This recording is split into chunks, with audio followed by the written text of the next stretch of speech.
नमस्कार दोस्तों, मैं आपको अर्धवार्षिक परीक्षा वर्ष 2020-21 कक्षा 12वीं विषय केमिस्ट्री का ऑब्जेक्टिव क्वेश्चन बताने जा रहा हूं, जो कि आपके वार्षिक एग्जाम की दृष्टि से बहुत ही इम्पोर्टेंट है।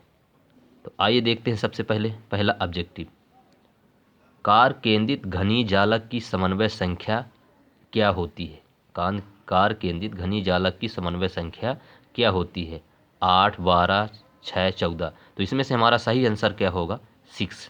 क्या होगा? 6। ठीक है ना। इसके बाद हमारा सेकंड क्वेश्चन है। सेकंड हमारा क्वेश्चन क्या है?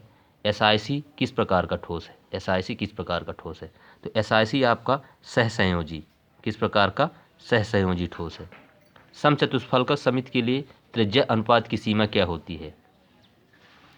इसकी आपकी आंसर होगी, समचतुष्फलक समिति के लिए त्रिज्या अनुपात की सीमा 0.732 होता है। 0.72 होता है। इसके बाद क्रिस्टल विद्युत चालकता उत्पन्न करने के लिए अशुद्धि मिलाने की क्रिया क्या कहलाती है? ये आपकी कहलाएगी डोपिंग। क्या कहलाएगी? डोपिंग। ठीक है। इसके बाद हमारा पांचवा ऑब्जेक्टिव है, फेरस कोबाल्ट निकिल किस प्रकार का चुंबकीय पदार्थ है? तो ये आपको भी पता होगा, ये लौह चुंबकीय पदार्थ होता है। कौन सा? लौह चुंबकीय। ठीक है। इसके बाद हमारा अगला क्या है? रिक्त स्थान। तो रिक्त स्थान देख लेते हैं। प्रतिरोध का व्युत्क्रम क्या होता है? प्रतिरोध का व्युत्क्रम विद्युत चालकता। प्रतिरोध का व्युत्क्रम क्या होता है? प्रतिरोध का व्युत्क्रम विद्युत चालकता होता है। क्या होता है? विद्युत चालकता। इसके बाद हमारा अगला क्या है?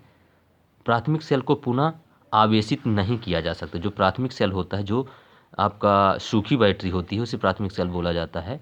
ठीक है ना। जिसमें H2SO4 नहीं डाला होता है, उसको आप दोबारा यूज नहीं कर सकते हैं, दोबारा चार्ज नहीं कर सकते। इसके बाद हमारा अगला क्या है? तनुता। तनुता बढ़ाने पर विलयन की विशिष्ट चालकता का मान क्या हो जाता है? कम हो जाता है। ठीक है ना। क्या हो जाता है? कम हो जाता है।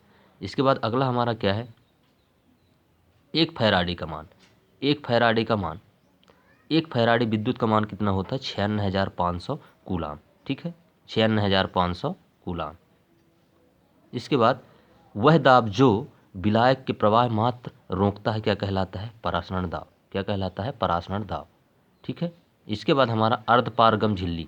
अर्धपारगम झिल्ली से केवल विलायक के अणु पार हो सकते हैं। कौन से अणु?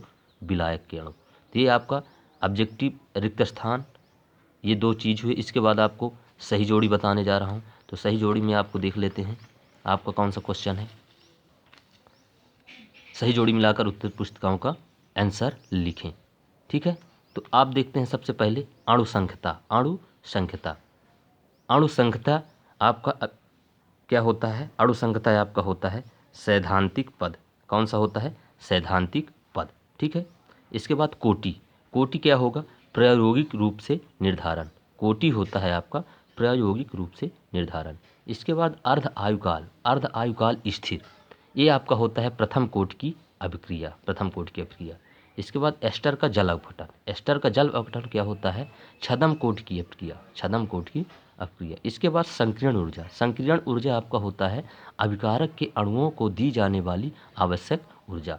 एक वाक्य में उत्तर देख लेते हैं। तो एक वाक्य में उत्तर आपका क्या है? जैसे कोलाइडी कणों की गति को क्या कहते हैं? कोलाइडी कणों की गति को क्या कहते हैं? ब्राउनी गति। इसके बाद तेलों के हाइड्रोजनीकरण में प्रयुक्त किए जाने वाले उत्प्रेरक का नाम लिखिए। तो ये क्या है? लिंडलर। कौन है? लिंडलर। क्या होता है जब गोल्ड के कोलाइडी विलयन में जिलेटिन मिलाया जाता है? तो इसमें से क्या हो जाता है? प्रोटेक्शन सोल बन जाता है। क्या बन जाता है? Protection soul. ठीक है ना। इसके बाद साबुन के प्रक्षालन की क्रिया किस सिद्धांत पर आधारित होती है? साबुन के प्रक्षालन की क्रिया पाइसीकरण के सिद्धांत पर आधारित होती है। उत्प्रेरण शब्द का प्रथम प्रयोग किसने किया था? बर्जिलियस। किसने किया था? बर्जिलियस। तो धन्यवाद दोस्तों। ये केमिस्ट्री विषय आपका था, जो कि 12th क्लास का था, अर्धवार्षिक पेपर। और इस तरह से आपके फिजिक्स, बायो, जो भी सब्जेक्ट के एग्ज़ाम होते जाएंगे, आपको इसी तरह से आंसर सहित पेपर सॉल्व कराया जाएगा। धन्यवाद दोस्तों।